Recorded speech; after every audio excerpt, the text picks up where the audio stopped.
programa. Hoje nós estamos novamente aqui com o Dr. Sérgio Ari, na Angioclin, e hoje nós vamos falar de cirurgia vascular. Tudo bem, doutor? Tudo bem, prazer recebê-los aqui mais uma vez. Nós que agradecemos sempre estarmos aqui levando a informação para o público, para o telespectador, e hoje nós queremos falar sobre varizes. Tudo que a gente puder estar dando de informação será muito válido, doutor, porque varizes não é só questão de estética, não é mesmo? Saúde, né? Com certeza, saúde, né? Para você ter uma ideia, no Brasil, a incidência de varizes, né? Para a população acima de 30 anos, a incidência é de 62% nas mulheres e 37% nos homens. Então, uma alta prevalência, né, da doença venosa. E a varize é a principal delas, né? Dentre as doenças venosas, a varize é a principal dela. Causa incapacidade, causa afastamento do trabalho, principalmente quando é complicada, você tem úlcera, né, varicosa, depende de repouso. Então, é uma patologia de alta incidência e que realmente tira muitas horas do trabalho da população. Doutor, nós estamos até mostrando algumas imagens agora aqui das varizes. Eu queria que o doutor explicasse um pouquinho melhor o que são as varizes. Então, varizes, por definição, são as veias superficiais que se tornam insuficientes e dilatadas, né? Então, ela faz parte do sistema superficial. Rapidamente, nós temos o retorno venoso feito por dois sistemas, o profundo e o superficial. O profundo é as veias que estão dentro da musculatura e é responsável por 85% do sangue que retorna. E o sistema superficial por 15%. E do sistema superficial, a principal veia é a safena, né? Todo mundo já conhece muito a famosa safena, né? Que usa para fazer ponte, e muitas vezes a pessoa confunde, né? Fala ponte de safena, acha que a ponte é da perna para o coração, enfim, muito interessante essas coisas, né? Mas ela é a principal veia e de muito tempo para cá a gente tem procurado preservar muito a safena, né? De maneira que retirada de safena se tornou bem mais rara mais recentemente, né? Diferente do passado que antigamente cirurgia de varize, antigamente eu digo há 25 anos atrás, 30 anos atrás, cirurgia de varize era igual a retirada de safena. Era traumática, inclusive, né, Muito, doutor? muito. Então, hoje, já há muitos anos, isso foi vendo com o advento do Doppler, né, que é esse aparelho aqui, que é nosso braço direito, né, que nos ajuda muito no diagnóstico. Foi se identificando que não havia necessidade de tirar essa veia na torta direita, porque é uma veia importante, né? É uma veia importante no retorno venoso. Então, ela está sendo bastante poupada, né? E a gente tem, além das varizes, a gente tem os microvasos, as telangiectasias, né? As veias reticulares. Então, de acordo com o calibre, a gente identifica, faz essa diferenciação, né? Até 1,5 milímetro a gente chama de telangiectasia, de 1,5 a 3 reticular, de 3 a 5 microvarizes e acima de 5 varizes mesmo, né? Então a gente tem essa diferenciação de acordo com o calibre. E para cada calibre a gente faz um tratamento específico, né? Daqui a pouquinho a gente vai falar mais também sobre tratamento, né, além dos tratamentos minimamente invasivos, as outras técnicas que o doutor utiliza também aqui na clínica. Eu queria saber um pouquinho também sobre os fatores de risco. Existem fatores de risco e quais são os primeiros sintomas? Porque às vezes as pessoas, principalmente as mulheres, né, acabam deixando um pouquinho para depois, e quando vê aumentou bastante, né? Então, é ideal que os primeiros sintomas, os primeiros sinais já procure ajuda médica? Sim, a gente tem basicamente fatores predisponentes e fatores desencadeantes ou fatores de risco. O predisponente ou a predisposição é a genética, ela é fundamental, né? Então você vê que os fatores desencadeantes ou fatores de risco vão agir em quem tem uma predisposição genética. Então a genética é o primeiro ponto. Aí depois você tem o sedentarismo, né, o trabalho. Hoje em dia, né, todo mundo no computador, sentado 5 horas, 6 horas, 12 horas, né? Então, sedentarismo, a falta de atividade física, a gravidez, os hormônios. Por isso a mulher ela é mais afetada que o homem, né? Porque o hormônio, principalmente o estrógeno, tem essa ação de vasodilatação. Ele predispõe realmente, é um fator de risco para varizes, né? Então, basicamente isso, né? Sedentarismo, tem fator genético, mas o sedentarismo, gravidez para a mulher é muito importante, uso de anticoncepcional e a postura. Muito tempo parado, sentado ou em pé. São os principais fatores de risco, né? Falta de atividade física ajuda um pouco e obesidade. Obesidade também é um fator de risco.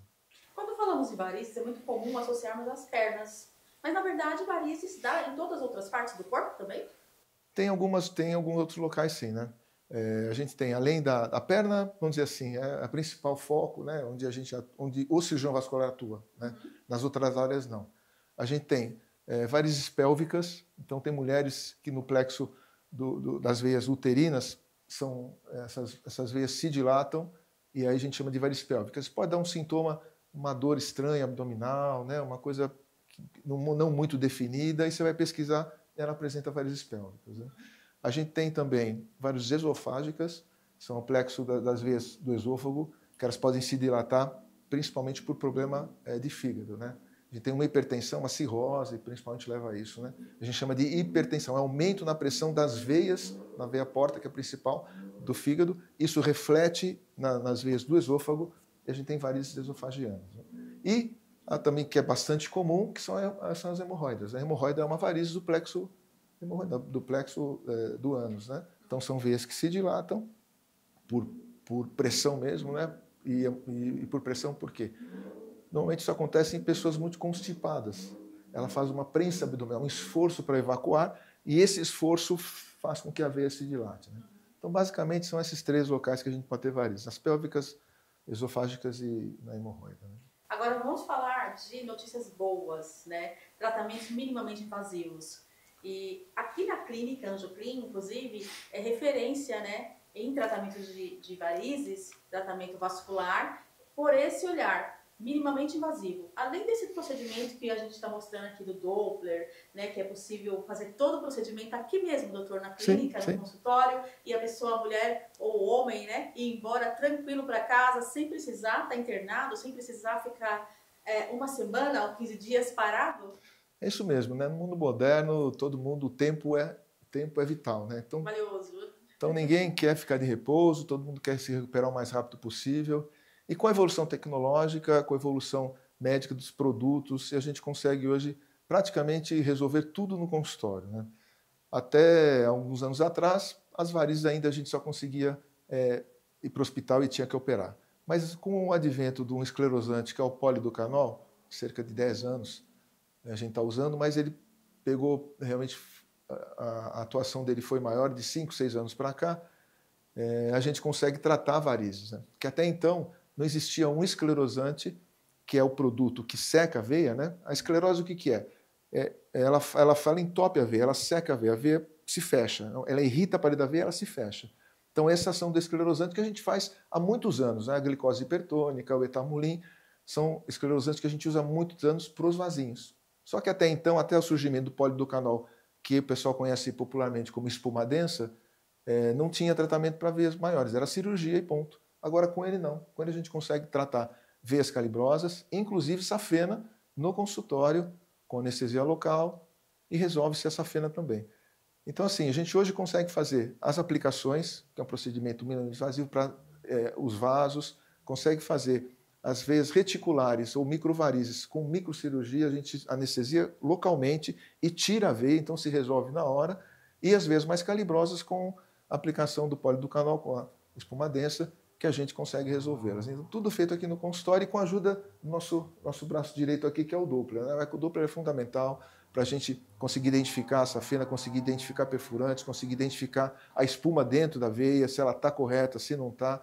Então, sem esse equipamento, ele é fundamental para a gente, e o cirurgião vascular tem que ter no seu consultório um aparelho desse para poder auxiliar de maneira mais ampla e mais segura, principalmente para o paciente, né? Isso é resolvido aqui. Então a gente faz procedimentos que vai de 15 minutos a 1 hora e a paciente vai para casa, repousa aí 24, 48 horas no máximo e está com a vida normal. E acompanhamento sempre com o seu especialista, né, doutor? Sem dúvida, né? Inclusive, nós queremos falar também, né, para finalizar aqui o nosso bate-papo, da importância do check-up vascular, né? Então, é importante sim. A qualquer sintoma, a gente tem sintomas, né? Não necessariamente dor, mas você tem um pouco de inchaço, né, no final do dia, um pouco de peso, um pouco de cansaço. Isso são sinais que você pode estar começando com uma insuficiência venosa. A dor é o principal chamariz, né? Mas você pode ter esses sintomas que precedem a dor. Então, se você tem esses sintomas, um pouco de inchaço no final do dia, um pouco de peso, um pouco de cansaço, isso começa a ficar frequente, procure o especialista, procure o cirurgião vascular, vamos fazer um Doppler para dar uma olhada, preventivo, né? Ver se não tem nada. Trombose, né? Um evento muito sério, que muita gente se preocupa e com razão, né? As varizes é um fator de risco para trombose, dependendo do grau da varizes, né? Mas com o check-up vascular, a gente consegue ver como está a sua safena, como está toda essa sua, não só o sistema profundo, como o sistema superficial, se você já tem algum sinal de insuficiência que ainda não está totalmente aflorado. E aí a gente consegue agir preventivamente, dar orientações para que a gente previna que isso não evolua, né? Basicamente, é importante esse check-up para isso, né? Para a parte preventiva. Muito bem, doutor. Muito obrigada mais uma vez, doutor, por todas essas informações no nosso programa. E até o nosso próximo encontro. Então, até o nosso próximo. Foi um prazer mais uma vez tê-los aqui. Estou à disposição sempre para vocês. Obrigada. E para o seu público. Muito obrigada. É o programa Saúde na TV, sempre com muita informação e responsabilidade para você. Conversei agora com o Dr. Sérgio Ari e você também pode acompanhá-lo através das redes sociais.